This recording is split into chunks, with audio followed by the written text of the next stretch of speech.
सबसे मजबूत रजिस्ट्री कौन-सी होती है और रजिस्ट्रियाँ कितने प्रकार की होती हैं? ऐसी कौन-सी रजिस्ट्री है जिसे कैंसल नहीं करवाया जा सकता आसानी से? ठीक है? तो कई लोगों का ये प्रश्न होता है और सही समय पर अगर ये सही डिसीज़न भी ले लिया जाए, सही रजिस्ट्री करवा लिया जाए, तो वो कैंसल भी नहीं होगा, इससे आपकी संपत्ति सुरक्षित भी बनी रहेगी। चलिए मैं आपको बताता हूँ। साथियों, यहाँ पे दान पत्र रजिस्ट्री, विक्रय विलेख रजिस्ट्री, वसीयत रजिस्ट्री, पावर ऑफ अटॉर्नी की रजिस्ट्री, एग्रीमेंट की रजिस्ट्री। जो रजिस्ट्री शब्द है वो रजिस्ट्री से मतलब है आप किसी अभिलेख की रजिस्ट्री करवा रहे हैं। ठीक है? रजिस्ट्री का मतलब ये नहीं है कि जब ज़मीन बेची जाती है तो विक्रय अभिलेख को आप रजिस्ट्री बोलने लगें। तो वो रजिस्ट्री आम बोलचाल में कहने लगते हैं कि रजिस्ट्री हो गई, लेकिन रजिस्ट्री किसकी? विक्रय अभिलेख की, कि दान पत्र की, वसीयत की, पावर ऑफ अटॉर्नी की।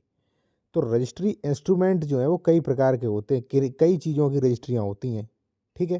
तो चलिए अब मैं आपको बताता हूँ कितने प्रकार की होती है और कौन सी सबसे मजबूत रहेगी और आपको कौन सी करवानी चाहिए आपकी ज़रूरत के अनुसार। ठीक है? जो कि मजबूत रहे वहाँ पे। और साथियों एक चीज़ और, अगर आप लीगल एडवाइस कंसल्टेशन किसी भी कानून में विशेषज्ञ द्वारा सलाह लेना चाह रहे हैं तो हमारा कॉन्टैक्ट नंबर वीडियो के डिस्क्रिप्शन में मिल जाएगा। आप किसी भी विलेख का पीडीएफ लेना चाहते हैं प्रोफार्मा तो वो भी मिल जाएगा, या कोई डॉक्यूमेंट्स वगैरह चेक करवाना चाहते हैं कि ज़मीन सही है कि नहीं, डबल रजिस्ट्री, अंश से अधिक विक्रय, ऐसा कोई फ्रॉड वगैरह तो नहीं, केस तो नहीं चल रहा, तो वो भी चेक हो जाएगा। कॉन्टैक्ट नंबर वीडियो के डिस्क्रिप्शन में मिल जाएगा। सबसे पहले साथियों मैं आपको बता दूं कि इसमें से 3 विलेख जो हैं इंस्ट्रूमेंट्स, वो ऐसे हैं जिनसे स्वामित्व परिवर्तन होता है, बाकियों से नहीं होता है। अब जैसे किराया एग्रीमेंट है, तो किराया एग्रीमेंट से स्वामित्व परिवर्तन नहीं होता है। ठीक है ना? पावर ऑफ अटॉर्नी है, पावर ऑफ अटॉर्नी एक अलग है। दानपत्र ऐसा है जिससे मालिकाना हक दूसरे को ट्रांसफ़र होता है। विक्रय विलेख ऐसा है जिससे मालिकाना हक हमेशा के लिए दूसरा का ट्रांसफ़र होता है। वसीयत ऐसा है इंस्ट्रूमेंट, वसीयत रजिस्टर्ड वसीयत ही ऐसा होता है जिससे मृत्यु के बाद उत्तराधिकारी के रूप में स्वामित्व ट्रांसफ़र होता है।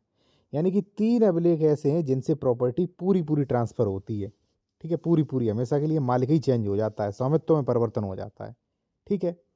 अब साथियों, कई लोग कहते हैं कि नहीं वसीयत बेकार है, कई लोग कहते हैं दान पत्र बेकार है। अब देखिए मैं आपको बताता हूँ। अगर आप प्रॉपर्टी खरीद रहे हैं पैसे देकर, तो वहाँ पे केवल और केवल विक्रय विलेख ही सही रहेगा, बशर्ते आप टर्म एंड कंडीशन पूरी करें, पैसा प्रॉपर आप उससे दें, चेक से या एनएफटी वगैरह से, दाखिल खारिज, डबल रजिस्ट्री, अंश से अधिक बिक्री, सारी चीज़ें चेक कर लें। आपका विक्रय विलेख कभी भी कैंसिल नहीं होगा।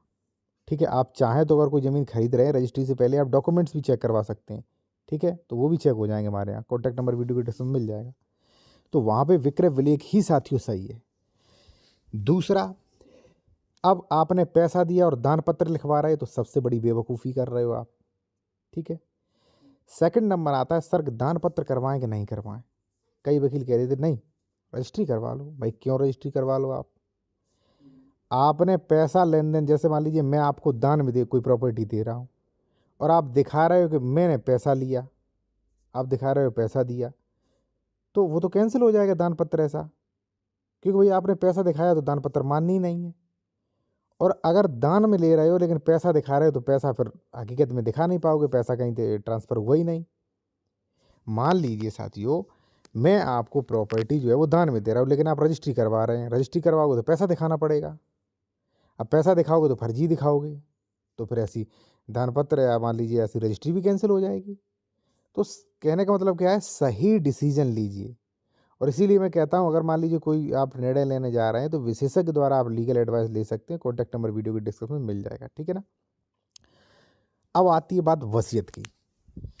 वसीयत, देखिए वसीयत एक अलग चीज़ है और वसीयत अगर वसीयत के तरीके से की जाए, जो विशेषज्ञों ने किताबें लिखी हैं उनके अनुसार की जाए, तो वसीयत कभी कैंसिल नहीं होगी। अब मैं आपको बताता हूँ कैसे।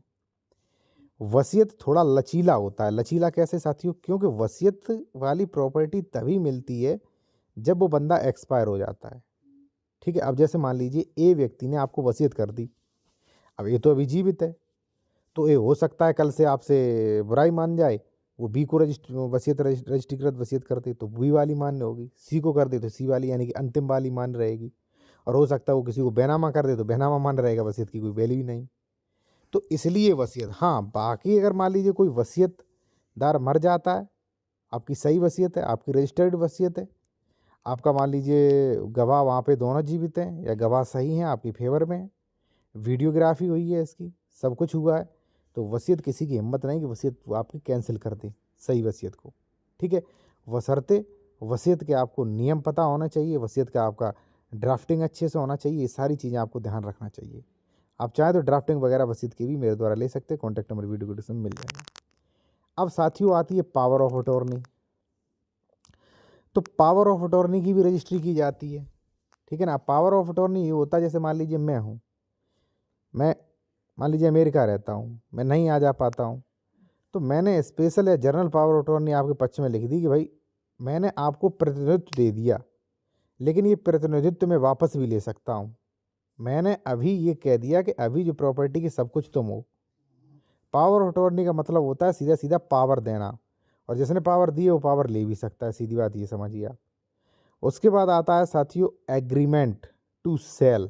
ठीक है, एग्रीमेंट, यहाँ पे एग्रीमेंट टू सेल मान लीजिए। अब देखिए एग्रीमेंट टू सेल के बारे में क्या नियम है, ये भी बहुत अच्छा है, इससे आपका पैसा बचेगा और काफ़ी रजिस्ट्री मजबूत होती है। लेकिन एक चीज़ साथियों और, अगर आप जूनियर वकील हैं या मान लीजिए आप वकालत अच्छे से सीखना चाहते हो तो आप इस चैनल को ज्वाइन कर सकते हो ओनली 59 रुपये में, जिससे आपको ड्राफ्टिंग है, नए नए कोर्ट्स अपडेट हैं, वीडियो के कमेंट्स में रिप्लाई, ये सारी चीज़ें मिल जाएंगी, तो अभी जाके ज्वाइन भी कर सकते हैं।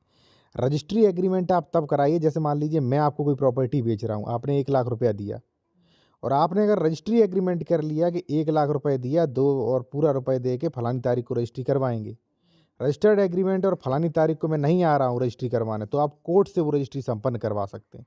तो रजिस्ट्री एग्रीमेंट भी अपने आप में बहुत मजबूत होता है, इसकी ज़्यादा कोर्ट फीस भी नहीं होती है। जब आप रजिस्ट्री एग्रीमेंट कराओगे तो 2% कोर्ट फीस लगता है, और जब आप रजिस्ट्री करवाओगे तो वो उसी में मर्ज हो जाएगा। तो इससे भी आपकी काफ़ी फ़ायदा है, बेनिफिट्स हैं। ठीक है ना, और बाकी अगर मान लीजिए आप चाहें तो इस चैनल को ज्वाइन कर सकते हैं बेहतर वकालत सीखने के लिए।